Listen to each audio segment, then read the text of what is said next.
I paid a visit to the Magic School of Confidence. It's run by Anthony Demasi. Anthony has a huge collection of magic collectibles and tricks, and he showed me a bunch of them. Alright, so imagine in your mind there's a roulette wheel, red and black. I just want you to spin that wheel in your head, and when the ball lands on the colour, just tell me what colour it is. Black. Okay, so I'm going to take out the black cards. We're 4 queens here. I'm going to take out the black ones. This is the black queen of spades. Yeah. Would you hold that? Mm-hmm. Would you hold that in there for me? Thanks. Now will leave me with 2 more cards left, the queen of hearts and the queen of diamonds. This time, forget about the roulette wheel. Just in your head say hearts, diamonds, hearts, diamonds, hearts, diamonds. Keep saying that, and just stop on one of those. Diamonds. You want me to take it out? Yeah, take it out. You sure? Positive. Okay, I'm going to take out the queen of diamonds as well. I'll just put that under the pizza box. And that should leave me with only 1 card left, which I'm using jumbo cards, so there's no way I can do any sleight of hand. You'd see it. There's 1 card left. Just turn that face up. It's the queen of hearts. Now, not only did I know you would pick the queen of hearts, it's also the only card that's blue. And all the other queens don't exist. They're all blank. Yeah. That's awesome. Anthony, think of a number between 15 and 25. 18. 18. Count 17 cards off there. You can do them face up so we can see. 1, 2, 3, 4, 15, 16, 17. And that should be the 18th card. Flip it over.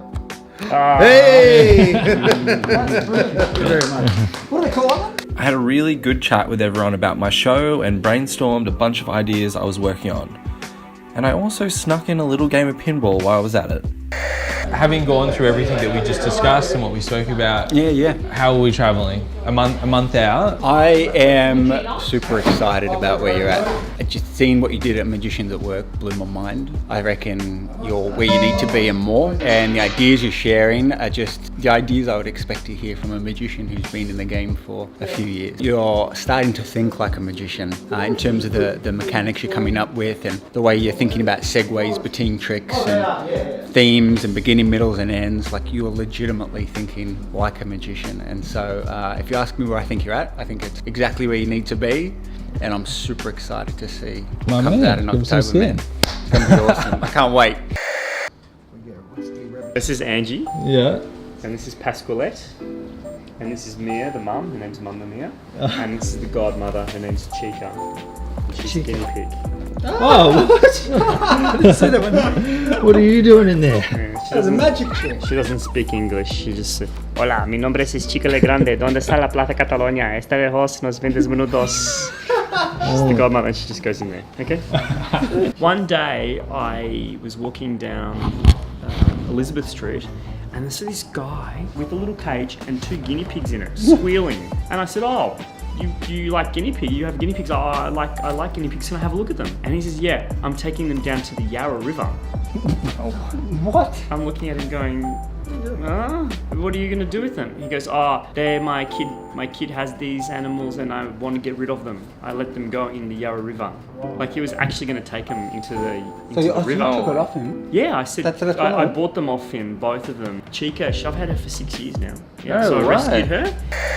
Old books that are like from 1900s. Oh, wow. Modern Magic would have been one of the very first main books that was written in the early 19th century for magicians by Professor Hoffman. And he basically went and did a lot of research, like what you're doing, into magic. What he did is that he compiled a whole list of all of the main magic tricks of the time. When I show you the cover, you'll freak when you see it. It's so beautiful.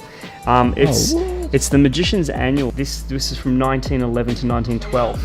An annual of magic of the time, and it was for all of the guys of the time. So this would have been for like guys like Houdini and you name it. And it talks all about their different effects. So this one's about the watch and the loaf and the drum head, tube and handkerchief and the rising card. So these were all of the magic effects that were being performed in that time. This magician, to me, that's just always had it. I've just had this this thing happen where his name and all of his things just keep coming to me is Dante. But I'll show you a couple of the things of Dante so that I've got that just like this is when he came to Australia, 1933. Looking at magic and the way that magic's going. Okay, there's we're in the technology time, you know, where you can look anything up and you have access to everything.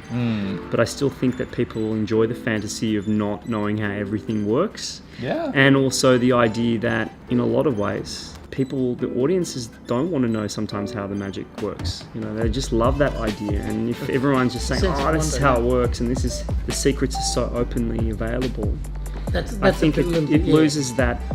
Yeah, it just loses that whole mystery feel of the magician being able to keep the secret. That's what magic's all about.